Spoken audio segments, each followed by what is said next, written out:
Hello and welcome to another Candid conversation with Candice and Chivonne. Oh my goodness, this is the first time that you and I have done a conversation. Usually we have these amazing, inspiring guests, which has been transformative for us, but this is the first time, and now we're in different countries when we're doing Yeah. it. Yeah, it's So yes, crazy. So, Siobhan, you're out in Costa Rica right now.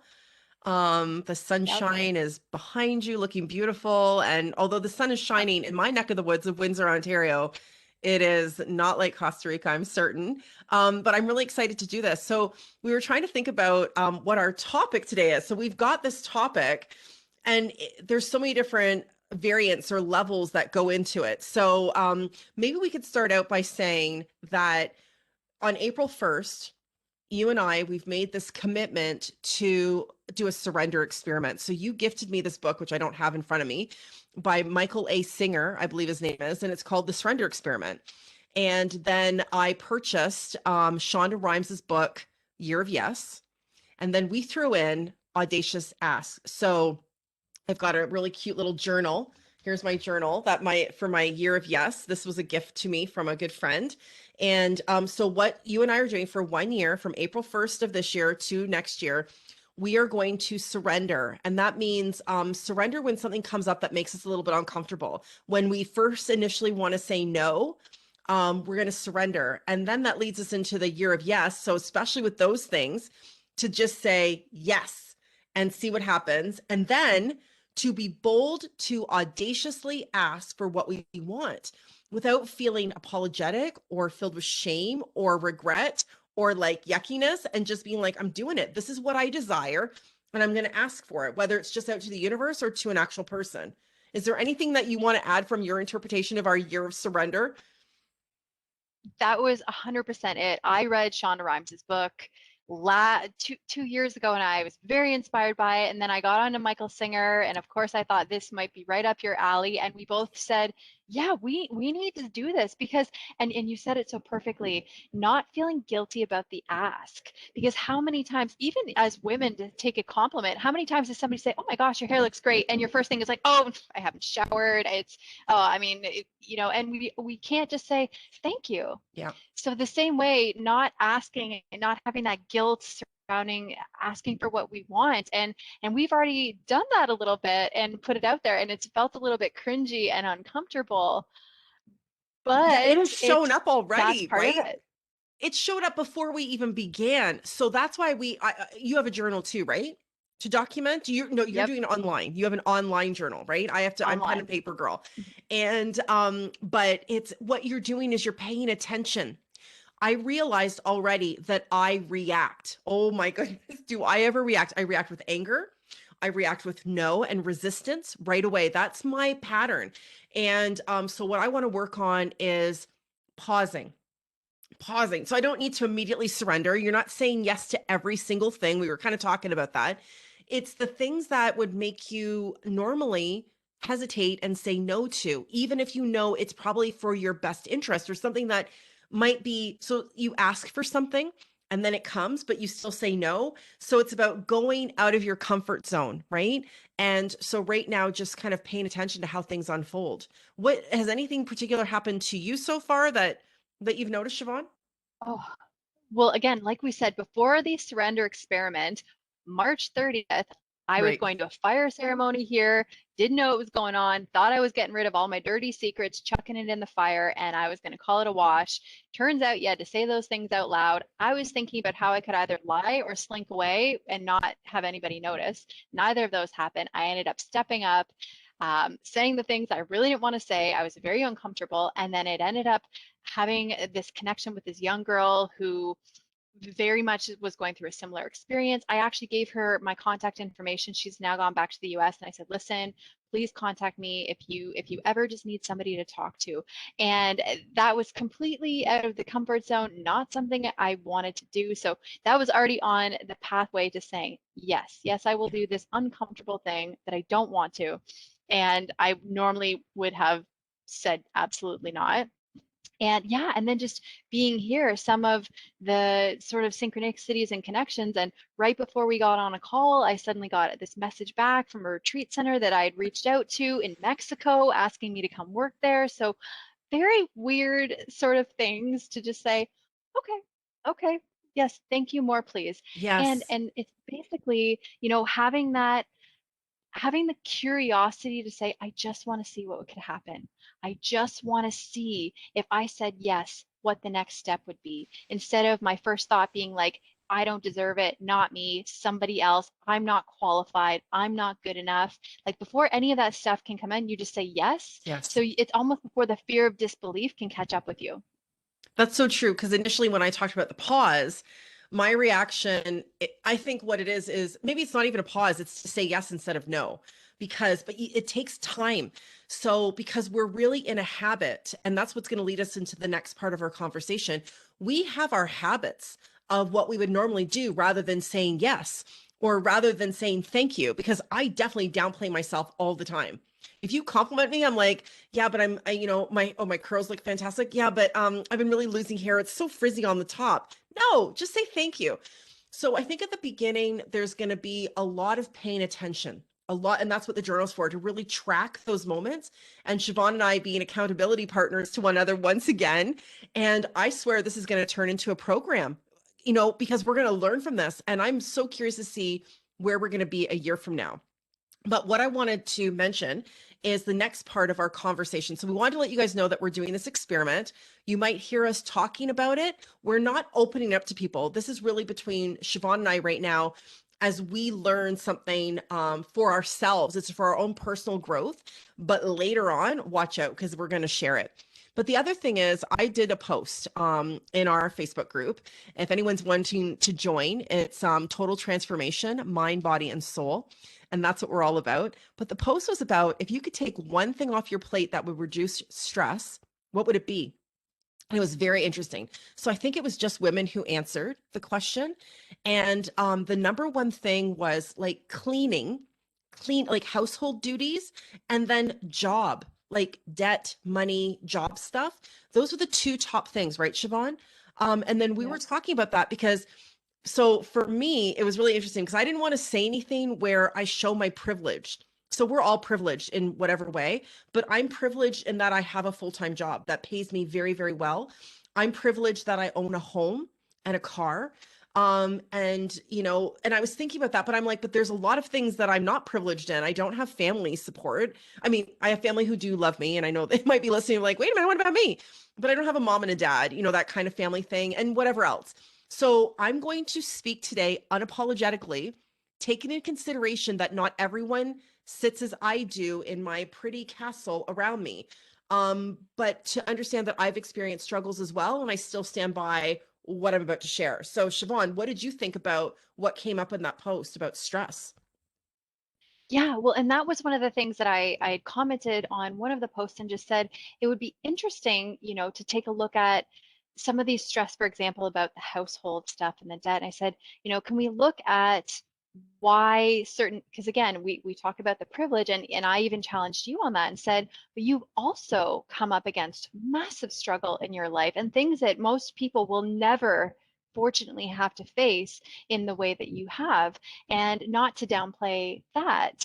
So some of these things that came up in terms of stress, household chores, or even just the mindset around Yeah. money, and the verbiage, because that's another really important thing, because some of the things were comments about, I barely have enough money, basically I can't live. And I do not downplay in any way, shape, or form, because as somebody who is also not really financially stable in where I would like to be, I understand that that is a very real struggle. But going, is this real? Yeah. Is this true? What's in our control? What's not in our control? And that's a very interesting thing, because worry is like a rocking chair. It gives you something to do. It will constantly be there back and forth, but it never gets you anywhere. It really made me think when you just said that. Now I had I still, it still lingers, a lack mindset. I did a Facebook Live about it just a little while ago and it's because I grew up very, very poor. And I felt the financial strain as a child, and with a single parent home, no support from my father. My mother worked quite a distance away from us, and I knew that there was a financial strain. And then my family died, and I had money, but in my mind I was like, but what happens when it runs out? And so I really created a lack mindset. And I would always say, like my friends, I mentioned this too, like, I don't have any money. And I would say that, my words. And what I have done, like, guys, I'm not even joking. My life has changed so much. Yes, I know I make good money, but it didn't matter that I made good money. My mindset was that I didn't have enough. I didn't have enough. And I'm still controlled by fear of lack, in that I stay in my current position. And I'm okay with this right now because I've got so many people dependent on me. I don't want to burden myself with guilt or fear. It's just not for me right now. I got my plan. I'm good. I'm going to leave. I'm going to do my thing. But right now, I'm admitting that there is still a fear of lack that holds me in place. But what I choose to do is focus on abundance. So, Chivonne, when you're talking about mindset and the verbiage that we use, how would it change from I'm barely surviving, I don't have enough, no one's there to help me? How could we change that? Those words alone, they have power, right? Yes. Well, and that's a really interesting thing. And I don't know that we've ever talked about this, but there's been multiple studies where people, for example, will write affirmations that are positive on their water bottle, on their plants, and they'll show the plants that say love, happiness, peace, all of those words that evoke positive emotion grow better, thrive. And the ones that say hate, fear, rejection, all of those negative verbs don't grow as well. And there's no real reason except that, like you said, words have power. And when we say these things like I can't, I don't have enough, this lack mindset, your brain cannot distinguish between truth and fiction. So if you Yeah. say I'm not enough, I'm fat, I'm stupid, your brain says true, true, true. If you say I am I'm growing, I'm thriving, I am manifesting the life that I want, your brain says true, true. And it's that same thing. We've had this conversation where if you're looking around the room and I'm looking in your room right now and I say tell me everything that's red, you're going to be able to say here's what's red, it's my shirt, it's. And then if I say okay, well, what was blue? You didn't see it, you weren't looking for it. So if you create a mindset that says, I don't have enough, your brain and everything around there starts to bring in the same that's true. Think about even things like Facebook. The algorithm Mhm. of Facebook. If you type in yoga retreats, suddenly your entire news feed becomes yoga retreats. So if you type in something that you're looking for, even an algorithm like Facebook, it starts to show up. Subconsciously, it starts to show up. So if you type in something that you don't necessarily want, that's going to start to show up and you create more of that. I so agree. Like, I was just thinking, I saw this post of a person who was sharing about their child being bullied, and it's horrible. But the mindset and the words and the like, I need to call the police and this needs to be done. And I understand, like, I'm once again not downplaying the situation, but I'm like, it's interesting because my daughter dealt with some mean girls. It's been years. It was like when she was in grade 5. She's in grade 9 now. But how we handled it was so different, and it went away. Now I had to deal with her emotions because it affected her. But the whole situation ended quite quickly because I'm like, no. Mm-mm. And I pumped my kid up, and my kid was strong. And, we together we rose up. And I really felt like if I switched it where the victim mentality, these girls are so mean, I need to fight against it, let me get the police. Now mind you, my daughter was not hurt in a physical manner, but it was emotionally damaging, and especially at that age, right? So there was a lot of talking and work we needed to do, but we were strong. And it was a teachable moment about mindset, about who are you, who are you. So I just think that how we talk, how we think, what we tell ourselves, what is true? Like you said, what is the truth? And what do we have control over?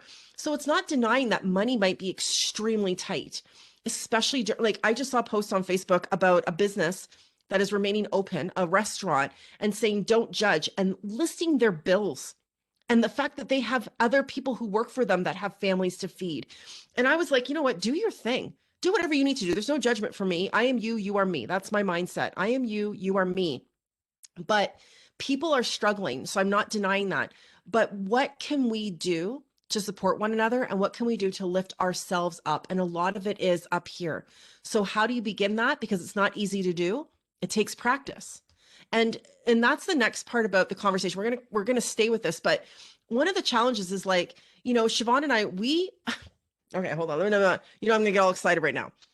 We are talking about total transformation. So we're about to launch a membership site. It's going to be unfreaking real. Okay. Like really. Now I've been doing stuff from before I started my business. Who I am as an educator, as a counselor with the school board, as a human being, I'm constantly trying to shift perspective. And I've done so much growth for myself. The thing is that people, and I know some of you, you've got a tool belt filled with strategies and amazing insight, great books you've read, amazing mentors, coaches, whatever, and yet you're still very unhappy. You're still suffering physically, mentally, emotionally, whatever. The thing is it's a lifelong commitment. You don't just take the happy pill. And even if you are taking medication for anxiety, depression, whatnot, that doesn't solve everything. You have to do the work. You have to heal. If any of you joined us in Pandora's box and you open that box up and you saw all the stuff you've been tucking in, right? It's yours to heal. It's part of you, aspects of yourself that need to be seen. And so, what are you willing to do? Are you willing to do a year of yes? Are you willing to eliminate a stressor from your life and change your mentality to more of an abundance, gratitude-based mindset? Are you willing to wake up? I did not want to work out yesterday. I'm telling you, I did not want to work out at all. And I started to think about how I look right now and where I've gone in the last few months. And I'm like, in order to maintain that, to continue it, I need to get my ass up, put my weights down, and just wasn't feeling it. And you know what? I was really tired. I took a nap later. So maybe my energy levels were low, but I brought it. And that's what we need to do every day. We need to show up for ourselves. Kick it, Chivonne.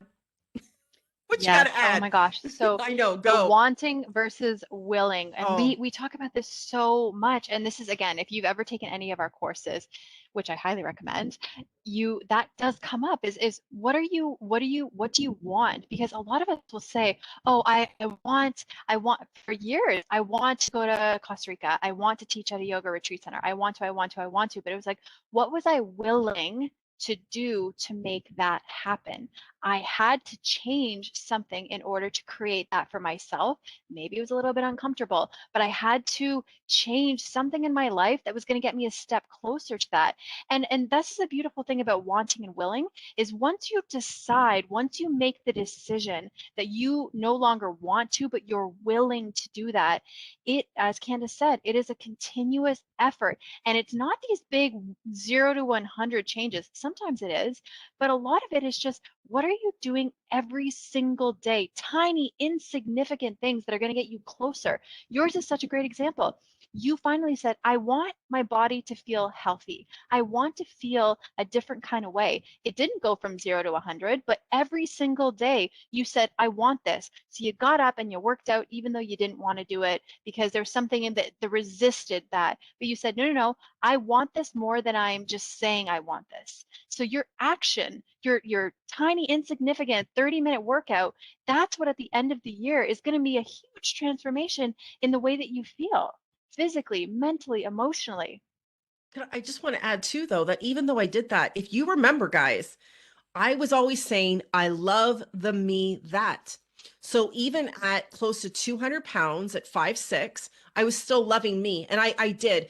Now, was I always satisfied with my appearance? It was like, this is the only body I have today. So I need to love that body. And Chivonne, like, I'm like, and I really did. And I was like, my flawed skin or my frizzy hair or whatever was going on, but I was like, I love the me that. And then one day, so I didn't say, I need to, I should, I have to. I never called myself fat. Never. I didn't. Now I would look at my little pooch from my C-sections and my belly or my flappy arms or whatever. And I'm like, oh, girl, I love the me that. And I did.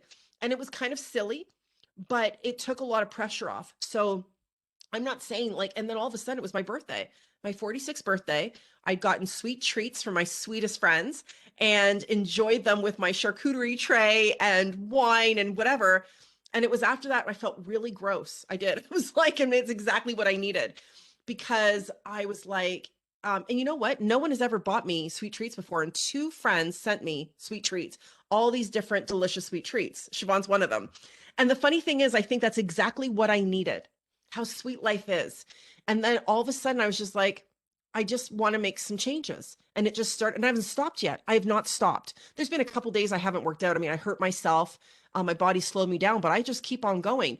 But I wanted to share that because I loved the me that I was in that moment. Chivonne, there's 4 things that I think people should know to get started. Sorry, I had to scratch my eye.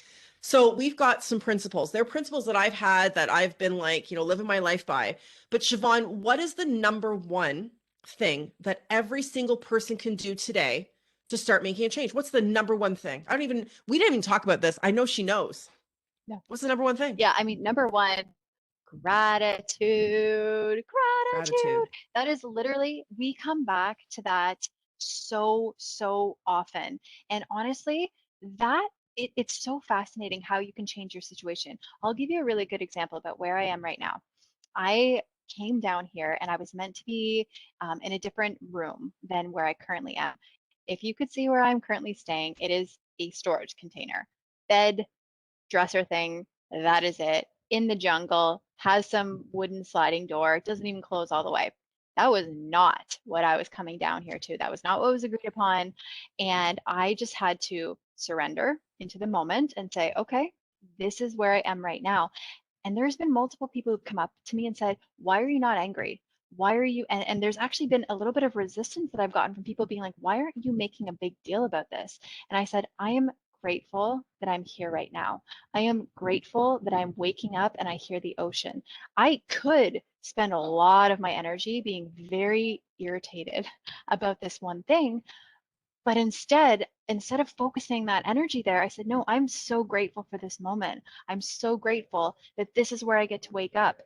No, the situation is not what it wasn't what I anticipated. However, in this moment, what can I be grateful for? What can I find gratitude? And it changes everything. Yeah. So instead, I could take that negativity that I've been encouraged to take, and I could run with it, and I could really get, I could really fall into that. Or I could say, how can I in this moment find gratitude? The birds are around me. I'm in bare feet. I'm in a t-shirt. I'm sweating right now as we're doing this podcast. Those are things I can be grateful for. And it completely changes my mindset.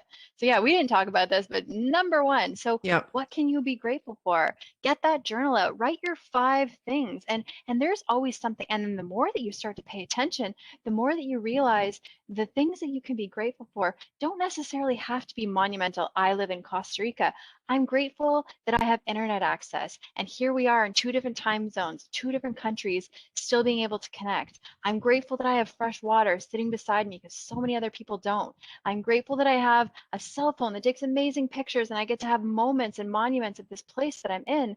And all of that changes your mindset. So, number one, as we say, is that gratitude. Yeah. All right, what do we got for number So two? number 2 is about checking your expectations. So the thing is, when you just said when you got to Costa Rica, you thought things are going to be different, and they weren't what you had expected. And even though there was gratitude, there was also some resistance. There was also some challenges, like crabs in the bathroom, a bat in your hair, you know, just not being able to have a good night's sleep. Um, food, reacting to food, even though you got really great food. Sometimes when you go to it happened to me. Oh my God, when I was in Turkey, I got so sick, and it was nothing. It was just the food was different. It was just different. And my body had to react to that and adapt. So, when you're feeling overwhelmed, angry, frustrated, hurt, whatever, the number one two thing is to check your expectations. Well, it's not that you shouldn't have expectations. We all do. But when you have expectations and they're not met, that's where disappointment comes from. Disappointment comes Yeah. from unmet expectations. So if you're thinking about the stressors that you listed, whether it's cleaning the house, paying the bills, for me, it was demands on my attention. What can you do? What were you expecting?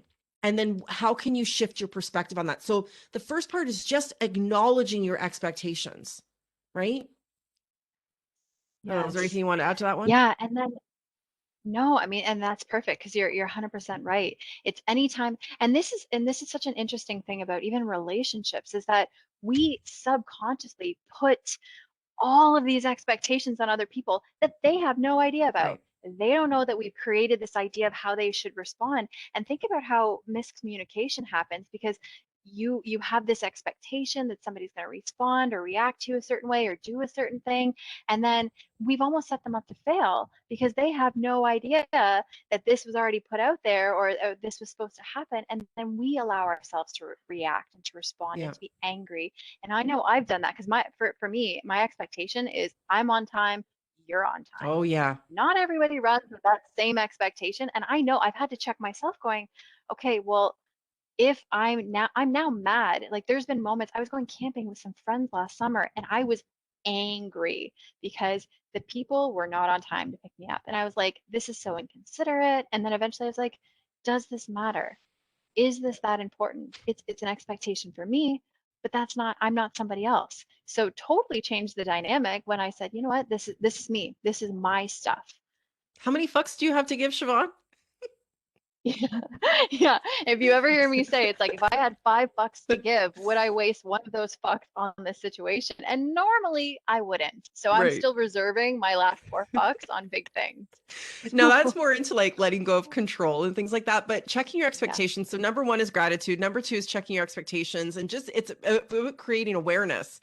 I react to my kids. It's reactions too. Once again, my number one group of people that I expect things from are my children. And I'm often disappointed, and I have to check myself. Which leads me to the next one about number three is being in the moment. So Siobhan, as a yogi, you just shared some great meditations by Deepak Chopra. We did 21 days of abundance. Although I didn't finish the last 2 days, I was like every day. I think I missed one. And for some reason I haven't finished the two. So I love the me that. But the thing with being in the moment, it creates a sense of mindfulness, being aware of this moment, not being fixated on the past, not being worried about the future. And I'm wondering about if you can add any insight to the importance of being in the moment, cultivating a practice of mindfulness. Yes. Well, think about how many times, for example, we do things reactionary. So how often do you sit and just enjoy your cup of coffee? Mm. Or how often are you drinking your coffee and you're eating your food because you're on your computer, or you're eating, but you're actually watching a Netflix show and you don't actually stop to appreciate and to enjoy. And it's very different. I had this conversation with somebody about European culture, how their meals can extend over a few hours and it's course by course and nobody's got a cell phone because everybody's very in the moment, appreciating the tastes and the flavors of the food. They're tiny plates, you're having conversations, that gets cleared, it sits for a little bit, and then the next course comes out. And it is a full experience. And it is a very pleasurable experience. And I'll tell you something that's very interesting about here is that we have dinner as a community here at 6:30, Wi-Fi goes off. You Wi-Fi is off for an hour, so nobody is on their phone because that is part of being in the moment here is really appreciating the food that's been prepared. And we all stand together before the meal and somebody says a gratitude prayer. Thank you. And just having, and somebody says something that they're grateful for in this moment. So part of that. So, and food is a really great way to sort of be mindful. Or if you've never done it, taking mindful steps. So as you walk from, for example, your office right now to the bathroom, be mindful. How many steps did it take you? Were they short steps? Did you count your breaths? Did you notice what was around you? How many cracks were in the floor? And these are very insignificant things, but so many things that you stop seeing. And think about it if you've ever gone to a new country or a new city, suddenly you see the buildings and the trees and the birds and things and you come back to your own place. And so I would encourage everybody to try to be a tourist in your own town, a Mm. tourist in your own home, and start to, next time you're at Ojibwe, pretend like you've never been there before. So imagine seeing it through the eyes of somebody like me. We went to Ojibwe Yes. together, and Candice has this gorgeous forest, and I almost fell off my chair because there was deers everywhere. And you're like, ah, deers, see them all the time. And I was like, I do not see them all the time. We're from the same province. I do not see deers. And you were just like, deer, It's like there's a deer. And squirrels. it was a very, yeah.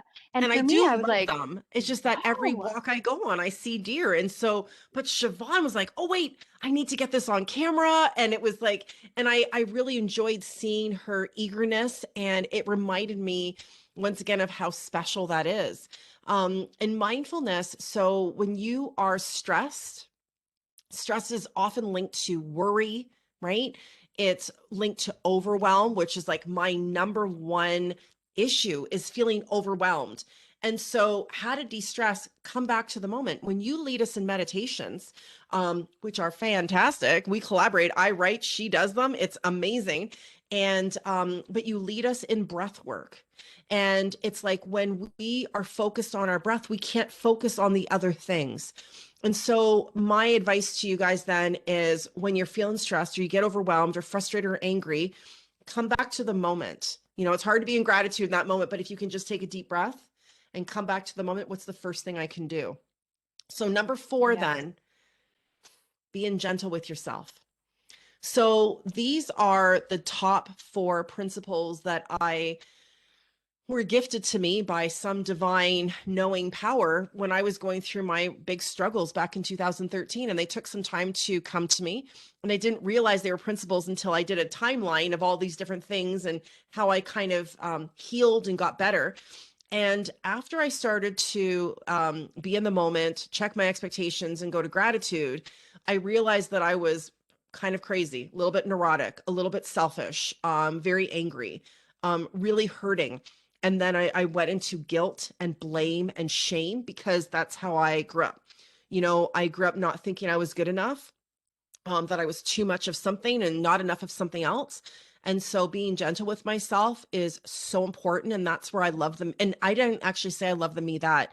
It was really about I'm doing the best that I can. I tell my children I fail all the time. I'm like, oh my God. But instead of beating myself up for being a shitty mom, I'm like, I've never done this before. And I'm doing the best that I can today. I teach that to my students. Just do your best. And maybe it's not the best that you had yesterday. And maybe it's not even nearly the best you're going to have tomorrow. But in this moment, just do the best that you have to offer, because that's all anyone can expect of you. And really, nobody should expect anything. So gentleness is having grace, right, Chivonne? Grace is, I'd love for you to just share a bit on that as we wrap this up. And I'll just recap. But I need you to talk about grace and how that fits into gentleness with yourself. And it's so funny because before you and I got together, we had no idea that our principles were the exact same, I but we know. used different words. You used gentleness and I used grace. You used be in the moment, I used presence. The exact same Yes. things, but the very same. And yeah, and my word for myself, you have I loved me that, and mine was always I am enough, because Yes. I struggled with that being. And I'll give you a great example. Yesterday was a really great moment for me. There was a yoga class going on at 4 o'clock, and I felt very guilty. I was like, I should go to this class. I was very mentally fatigued from spending a lot of time on a computer. And I was like, I should go to this class. I should. And I felt guilty. And then I stopped for a moment. I've never done this before. And I said, do I want to do this? Am I choosing to do this? Or am I doing this because I should do this? And Mm-hmm. I actually said, fuck the yoga class. And I took a 2 hour walk on the beach. And I was like, this was my choice. I chose this. And instead of feeling like shit about myself because I felt like I might have let somebody else down, I said, no, like this is the choice in this moment that I'm doing to be kind to myself. And it's so easy, especially as women, because it's easy to feel like you're a failure as a mother, a failure as a partner, a failure as, and creating that balance. I mean, and how you create the ecosystem that you do in your own family, because you are a single mom, 3 children, full-time job, growing a business. So you are like the most beautiful example of somebody who has to have that grace. And I'm always your cheerleader to remind you to have that grace. But when we are unkind to ourselves, when we are so hard on ourselves, not only can we not be our most creative, loving, present, because we're constantly holding in these fears and expectations and worries for ourselves, but we rob ourselves of the other things. So being able to be in the moment, to being able to find gratitude. So having that grace, having that gentleness with yourself is saying it's okay, because in every moment, it's like, yes, hindsight, there's so many things you might have done differently, but if you knew better, you would do better. And knowing that you can only meet people as deeply as you've met yourself, which means that in every moment, that's going to change. And not beating yourself up over not doing enough, not being enough, not saying the right thing, because that's the coulds, shoulds, woulds, not helpful. And Yep. so, yeah, for coming back to that gentleness, like you said, it's allowing yourself to just really be, loving the shit out of yourself, because there is no perfect. That filter, that Instagram, that's fake. And so coming back to this, just being kind to yourself, that becomes your how you're empowered. I love it so much. Like, it's interesting because we repeat a lot of the same concepts. This is something that I repeat to myself every day. And they need to be repeated because if you remember at the beginning of the conversation, it was, what about you? Why not you? Well, you need to commit. You need to dedicate yourself to you. So, Chivonne, even when you said no to yoga, what you were doing was saying yes to you and you were surrendering to yourself. And so, saying yes to yoga would have been saying no to what your heart was calling you to do. And so we're going to be doing more of those. I just going back to the beginning, which was the post on stress. Whatever you're stressed about, how can you reduce some of your stress? If it's cleaning, then fucking don't clean something. You know, the best thing that I did was I hired a house cleaner. And I know that, like, listen, guys, I was like, I shouldn't do that. I can clean my own house. I said I have a castle, but it's a pretty small castle. And I've got 2 teenage children. But what was happening was I was yelling a lot. I would be like, guys, Marcus, you need to do this. You're not doing it right. And I would lose my fucking shit. It was horrible. And even after my marriage ended, I was like, I shouldn't have a cleaning lady anymore. I mean, it's too much money. Man, I just changed the time she was coming. It's every 3. At first, it was once a month. I'm like, oh no. So then it's every 3. I'm like, why not every 3 weeks? Why does it have to be every other week or once a week or once a month? So every 3 weeks. And that is the best gift to me.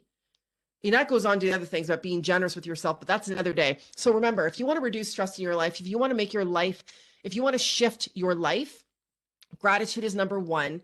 Checking your expectations just to be aware of what you had wanted to happen and then it didn't. Then it's about being in the moment. Take a deep damn breath. Take a deep breath and be in the now. And 4th, after all of that, I love the me that. I'm doing the best that I can. Be gentle with yourself. Thank you for joining us today in our candid conversation. We will be doing this randomly. We've got some great people lined up. And we thank you very much for joining us. Please remember to like, share, and subscribe to Candid Conversations. Thanks, guys. Bye, guys.